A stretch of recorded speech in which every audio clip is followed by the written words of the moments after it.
All right, guys, we are back. Play It Forward with Christianna Carmine, director, and you directed a couple of beautiful, lovely films, shorts, Solstice Ranch, Enough Room, really unique, interesting takes on some really deep subjects.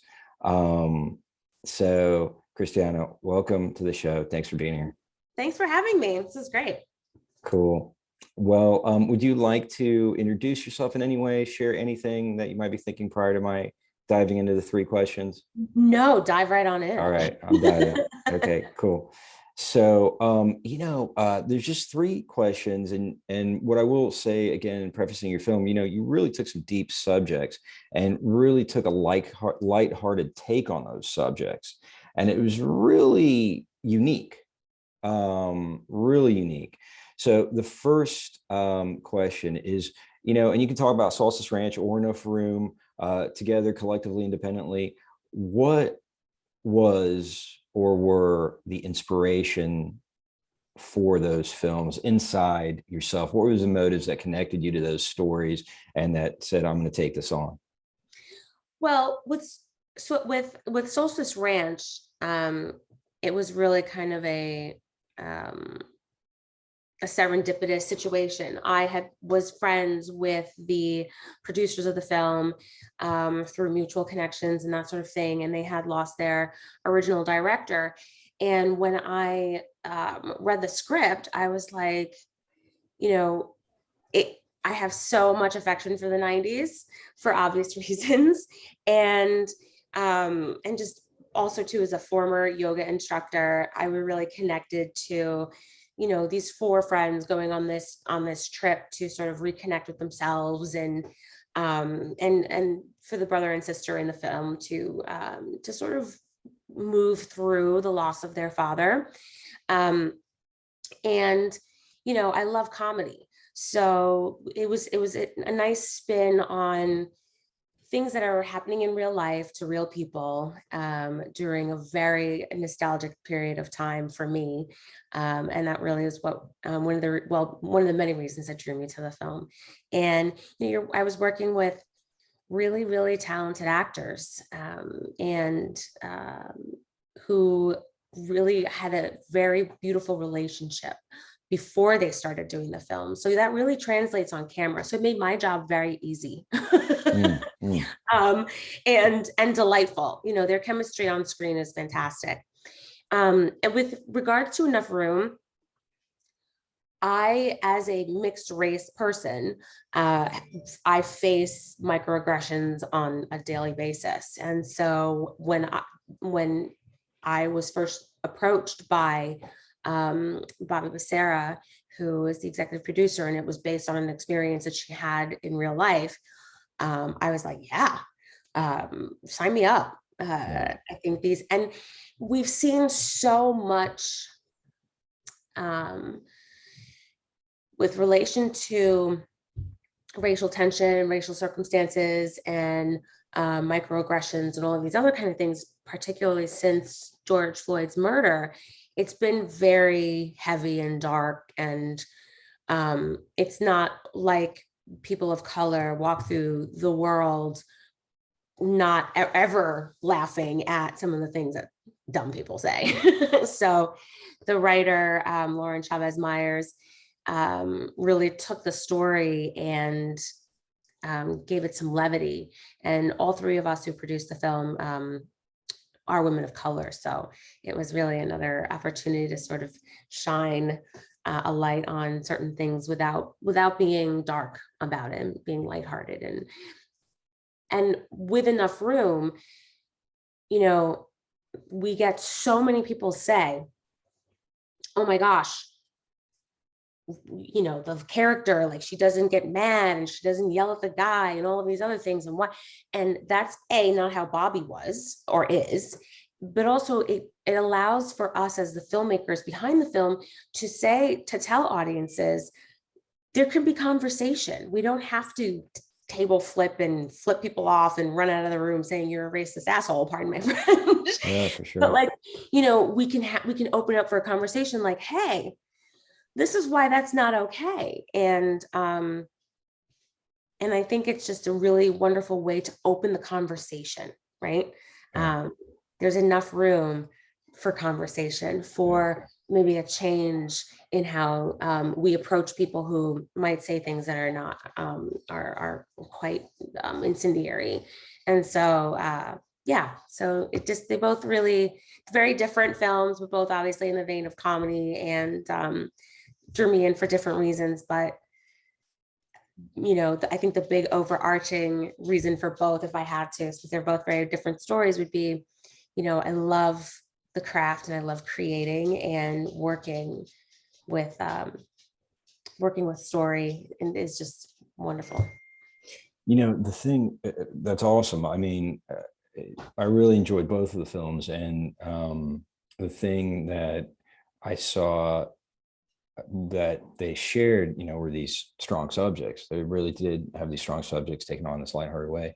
And, for the Solstice Ranch, it really, the kind of climax of the film pivoted around this character's loneliness. Mm-hmm. And in Enough Room, you have these two characters that are also trying to engage and connect. And, so this connection, these human connections, and what is getting in between them. And in both of these films, the thing that's getting in between them is some sort of fear, right? And Mm-hmm. in one sense, the fear is creating anger and, Enough Room. And there's what happens around that. And then the other one, there's also creating anger in the character in Solstice Ranch. And, she wants to pull away, do something. So it's, those similar, those themes around this conflict and tension between characters wanting to come together and Mm-hmm. then not being able to because of some sort of pre-existing beliefs, and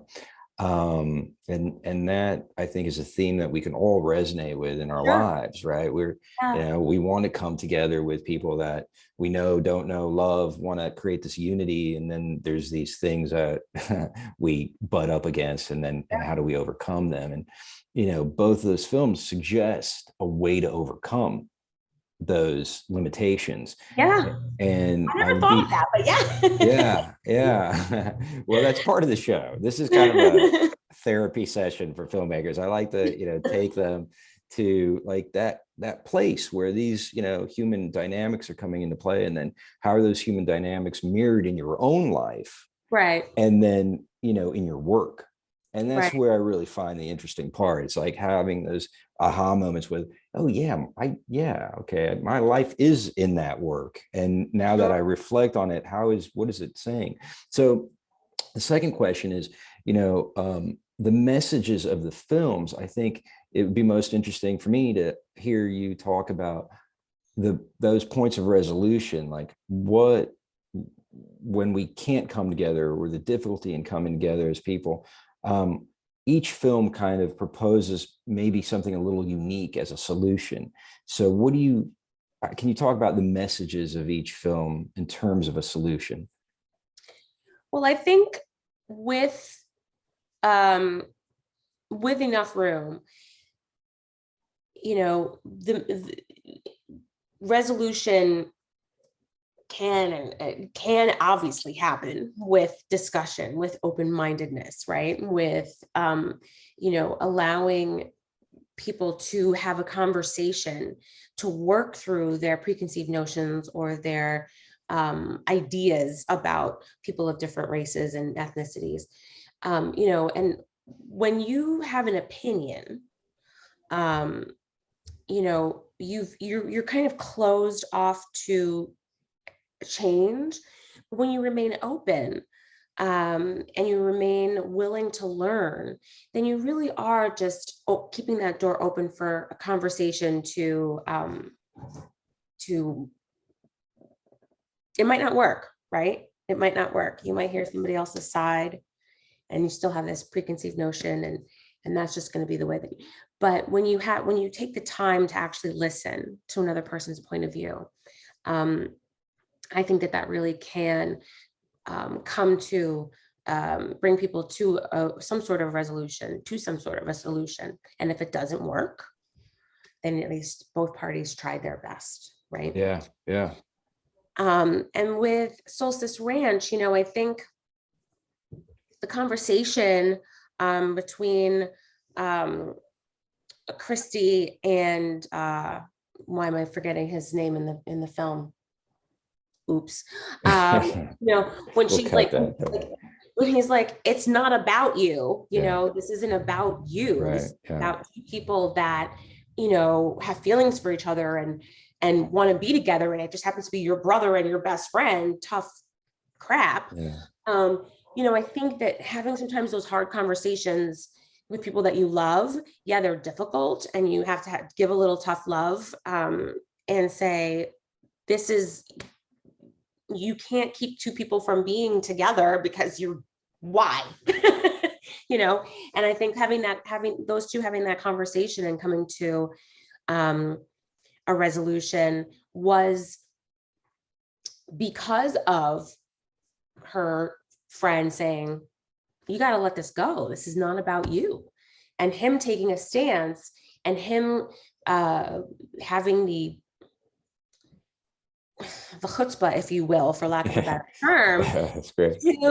To confront his friend and be like, stop, and we find that difficult sometimes in order to have a resolution, sometimes we have to be uncomfortable. And and in both films, there are people that are doing uncomfortable things in order to explain why the other person, or to maybe shed light on why the other person needs to reframe their thinking, right? And so something that I never would have connected if you hadn't done it for me. So. Thanks. But I think that's really important that, because both of those characters have to step out on that limb of, risking confrontation. Sure. To have that conversation. And one of the things with both of those characters, they have this Gandhi-esque kind of approach where they're one is truth, the character in SOLSTICE Ranch is really truth, and the other character is also speaking truth. But for her, I mean, she's facing a real personal attack, and in that moment, everything's kind of spinning out of control, and then she kind of centers in and is able to have the maturity to speak from a loving place and not be reactionary. I mean, geez, I wish I could do that, 100% of the time, all the time, anytime. And I can't. And so, but to have that as a model and say, oh, like you said, there's enough room, there's another way to do this. Absolutely. And it doesn't have to be, this life-threatening thing. We can take it as a moment to educate and come together. Yeah, absolutely. And it's something that, has actually had a profound effect on me in terms of when things like that happen, that rather than sort of my reaction is just to sort of be like deer in headlights, and like, what do I say to this person who's just something really, really stupid. Right. But, taking a page from the script, so to speak, and Bobby's sort of way of being, because that is very much how she handled the situation in real life. But if you met our exec producer, who's based on, you'd be like, oh yeah, okay, totally got it. She is that person. Wow. And it's we were hoping that it would make people think. Of course, you laugh. We were recently screened at a festival in New Mexico, and Lauren and I were in the audience, and just hearing the oh no, and we were just dying, because that's the reaction we wanted to get from people. We wanted people to be like, what? And to see that there are other ways to respond, and we can educate. So yeah. Well, Bobby for president, I mean, right, that's pretty amazing. So the last question is, since making those films, how have you been changed interpersonally? And if there's, something craft related to that, some really sweet techniques that you learned and you can share, that'd be great. But really, on a human level, how have those films and the making of them changed you? I think, and this is definitely like interpersonal, with, you know, every time I make a film, I learn more about myself, not necessarily as a filmmaker, but as a person, Yeah. right? As somebody who was walking through the world and having these responsibilities on set. And um, knowing where my strengths lied or lay, and we talk pretty someday. And knowing where my strengths lie and knowing where they do not. So with Solstice Yeah. Ranch, I remember receiving some text messages after our first day of shooting, and one of the producers was apologizing, and my DP was apologizing. By the way, both worked with the same DP on both films, plus other things we've done together. Giovanni Lago is amazing, but they were praising my grace, and I was like, I don't know what y'all are talking. Like, I had no idea what they Yeah. were talking about, and um, they were like, oh, well, the things were going on set, and you stay, and I could not wrap my head around Wow. connecting those two things, because I was like, nothing was wrong. And what I learned was that, through a lot of growth and through a lot of experience and not always handling things well, by the time that I got there, I evidently handled things in a way that, and so that was really a humbling experience for me, Yeah, because that's cool. yeah. And so I really I was really humbled by that. And I was also able to, in one instance, sort of stand in my power and say, this is how this is going to go. Mm-hmm. Whereby as a female, Mm-hmm. especially, like, it's not always that um easy to come by. Yeah. And with regards to Enough Room, by the time I got to that film, that was my ninth. Solstice Ranch was my fourth, right? So by the time I got to Enough Room, sorry, my eighth, uh, you know, I also had a 9-week-old at the time. So I learned um, really just how much I can do despite being a brand new mother for the first time. And um, I felt more powerful after that film wrapped than I had in an exceptionally long time, because Mm. you just realize that you can do things that you didn't think you were capable of doing. Um, and I had that realization, and it just made me feel so empowered. And I did feel, like I can take that to my next project. And something else that I learned on the side of Enough Room is I don't have to be the director that is overly trying to be liked, right? I think we need to be respected. And of course, being liked is lovely. But what I did learn, and I took with me on my very first national commercial that I did a few months, 6 months ago, was, Congrats. thank you, was we are there to do a job, and we're there to create something out of pretty much nothing, right? And we are there to captain a ship and to be a support and to be there to hold space for a lot of people. But that doesn't necessarily mean that I need to know or need to be asking or talking to you about where your grandma's from, where you're from, and how many kids you have, because that sort of breaks down um, this strength that I need to hold space for people on set, right? And that is definitely something that I cannot understate in terms of my own personal development as a person, not even as a filmmaker. Taking that into my own life and not having to run and fix all of the things that I see that I think is wrong with whatever's happening in the world or my own personal life, my friends, Mm. taking a step back and Mm. Mm. yeah, self-care. Wow. Yeah, that's awesome. Very deep.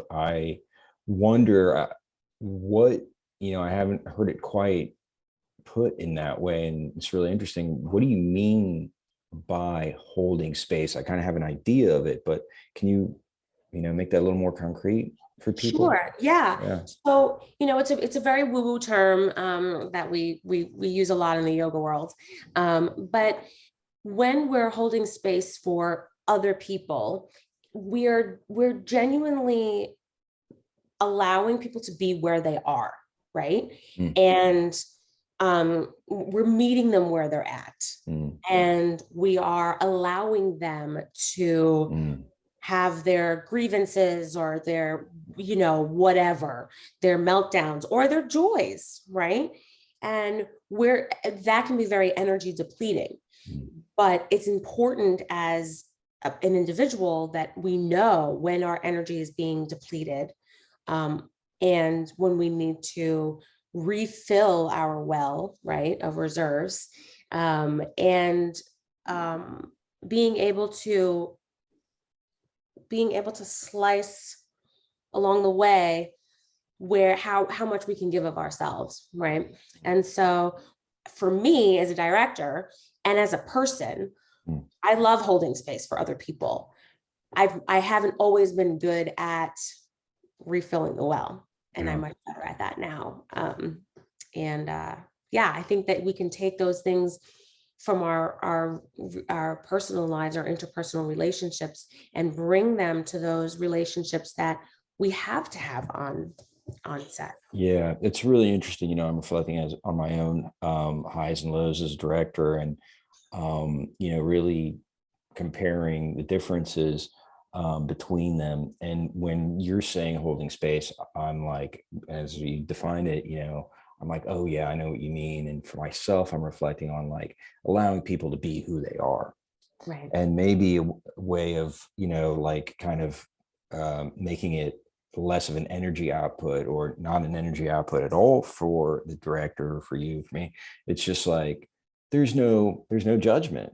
It's like, Yeah. oh, you're angry, okay, can you put the light there please? That would, there's a shadow over there, can you like see if you, cool, thanks, you know what I mean? Whatever it is, it's just a very matter of fact acceptance. And I Mm. think if, people can kind of get that unconditional acceptance, it does kind of harmonize the set and focuses the director to do their job. Yeah. 100%. Yeah. A Cool. 100%. Because you're not focusing on, where I used to get lost in why did that person just give me that look or blah, blah, blah. Right. Get Right. lost in that, Right. whether it was on Oh set or shit. on the street. Right. Exactly. And whereas now I'm like, I Right. if there's something I can do Yeah. to remedy that, Yeah. of course. I mean, within the realm of reason, like if Sure. you woke up mad this morning, there's nothing I can do. I can't help you. Right. Yeah. Yeah. But what I can do is I can acknowledge, that you are in a certain place, and I can acknowledge that, and I can see that, and I can see you, right? Right. Um, but it doesn't mean that we don't have a job to do. It doesn't Oh. mean we don't have to move forward. And and have to just let it like ducks off a water's back. Yeah, you sound like my wife. She's the best at Water, butchering. Yeah, she's water the off a best. duck's Yeah. back. Like, That's exactly it. Yep. Yep. yeah, you have to. Yeah. So yeah, so your wife and I. Awesome. Yeah. That's it. But there's something to that. She's also a yoga teacher. Okay. Former actually. Yeah, Former. now too. Yeah. Yeah. Yeah. Christianna Carmine, director, thank you so much. Thank you It's been a so much. pleasure having you on the show. It's been a pleasure to be here. And so just to stay in the vein of where we are, I'm going to Yes. say namaste to you. The light in me Namaste. honors the light in you. Namaste. That's right. Thank you so much. Thank you so much. Bye-bye. Bye.